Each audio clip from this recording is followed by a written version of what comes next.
Hello বন্ধুরা, এটা হচ্ছে এসআইআর এর ফর্ম ফিল আপ।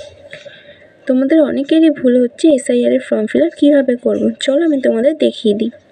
প্রথমে দেওয়া হচ্ছে জন্ম তারিখ, যেটা তারিখ মাস বছর হিসেবে এইখানে লিখতে হবে।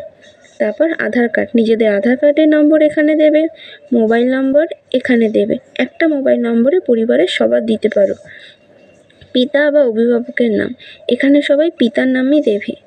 পিতা বা অভিভাবকের এপিক নাম্বার এখানে দেবে।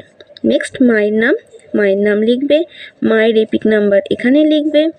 স্বামী বা স্ত্রীর নাম, বিবাহিত মেয়েরা এখানে স্বামীর নাম লিখবে, বিবাহিত ছেলেরা এখানে স্ত্রীর নাম লিখবে। নেক্সট স্বামী বা স্ত্রীর এপিক নাম্বার এখানে লিখবে। এরপর হচ্ছে এই ঘরটা, যেটা সবারই ভুল হচ্ছে যে কিভাবে ফর্ম ফিল আপটা করবো।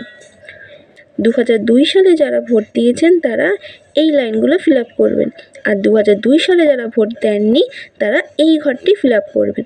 চলো দেখিনি এখানে কি লিখতে হবে। নাম, 2002 সালে আপনার যে পরিবারের ভোট দিয়েছেন তার নাম এখানে মা বা বাবার নাম লিখবেন। এপিক নম্বর, মা বা বাবা যার নাম এখানে লিখবেন তারই এপিক নম্বরটি এখানে দেবেন যদি থাকে 2002 সালে।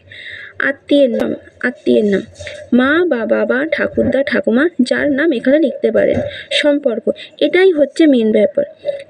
ঠাকুরদার নাম দিয়ে থাকেন তাহলে বাবার সাথে ঠাকুরদার কি সম্পর্ক, মানে পিতা, সম্পর্কে পিতা লিখবেন।